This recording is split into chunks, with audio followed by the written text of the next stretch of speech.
I'll never forget, y'all. Years ago, I tell this story a lot when it comes to fitting in. Years ago, my dad was a bouncer at a club, a nightclub. This is great. And this is good. I remember there was a R&B group that was performing, doing like an after set. And of course, we're under 21. It might have been okay if you were 18, but we weren't even 18 at the time. But because my dad was the bouncer, he's resting in peace, y'all. So y'all can't try to arrest him or nothing. For child endangerment or anything. But we went to this club. Oh, everybody had their boobs pushed up, probably leggings at that time, y'all. Y'all, I went in a floral church dress. Kojic. But because it showed a little bit of chest, I just knew I was sexy. I didn't have a mini skirt and fishnets. I just thought you had church clothes and you went to a club. When I walked in, people were like, you supposed to be at choir rehearsal. You supposed to. They knew I wasn't supposed to be there. Wow. I looked out of place. No, for sure. Yo, we have too many similarities. I promise. I had finger waves going up. It was like this tower of finger waves. It was a very saved, sanctified hairstyle. And I went in a floral dress, y'all. But I thought because it showed a little chest and I oiled it a little bit, that I was going to the club. Oiled it. I'm weak. I didn't know what club clothes were. Yeah. I know now. No. Hey, so they're in storage. with the Grammys.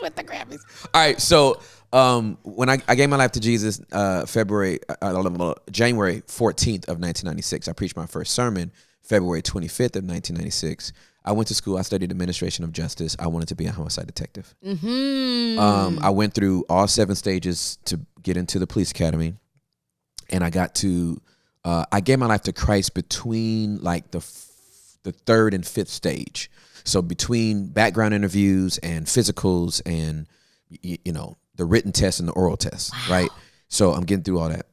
And then the 7th stage is the psych. Like you got to pass your psychological evaluation. Well, I'm churchy. Like I gave my life. I got saved in a Pentecostal church. And so I go into the psych and I basically give my testimony. Like they're asking me questions. I didn't go in there like, first give honor to God, who's the head of my life. Right. But I was literally like,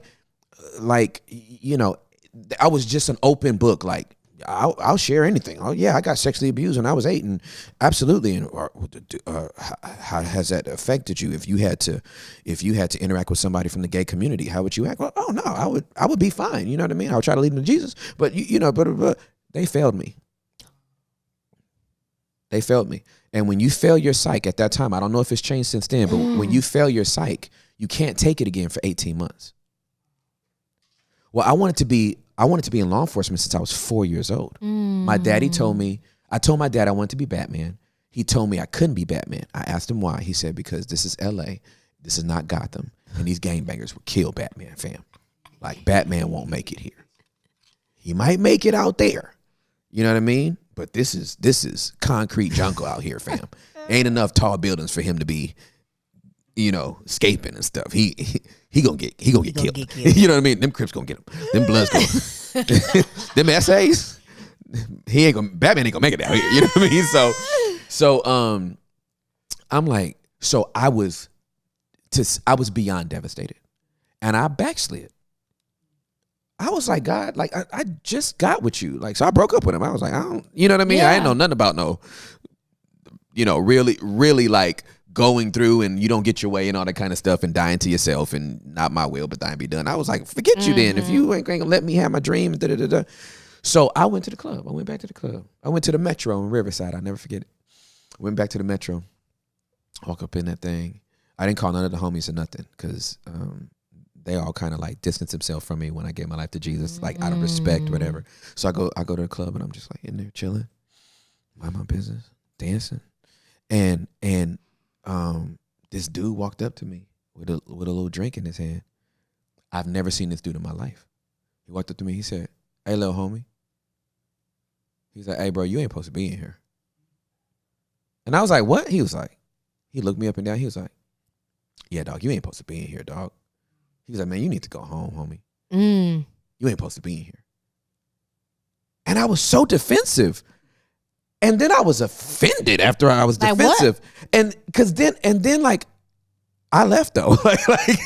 like I was so shamed that I went and got in the car. I had a brown Honda Accord, 4-door, roll down windows. And I had to drive all the way back up to Apple Valley, like from Riverside. And I was driving home and I was like, the sinner sent me home? Like the sinner sent me home. The dude sent me home. And I went home and I pouted with God in private. And I told him it was like the Lord used that dude to send me home to deal with the real issue. The real issue was not, I hate you, God, and so I'm going back to my old lifestyle. It was, I'm disappointed you didn't let me have my way. And so I'm going back to the only thing I know is familiar. And he wouldn't let me enjoy it. You're like, dang, I can't do that right. You know what I'm saying? I can't even go to the club I can't even go to the club right and holler at a girl no more and all that kind of stuff. He wouldn't let you with your little oily chest and your floral dress on even get away with it. It was like What was I thinking? Where you listen, don't all of Not us. what was I thinking, but you wore a floral dress to the club. That's all you knew. That's all I knew. In the same way, when somebody that's been their life comes to church, they coming in a miniskirt. That's right. Right? It's like you come with the clothes you have on. We tell everybody come as you are. As soon as they get there, they're like, no, we don't like how you are. It's like, anyway. Come as we are. Right. Wow. Y'all didn't mean come as you are. Come as we are. When you get there, act like us. Don't tell us your problems. Don't tell us you really sick in the mind and the spirit.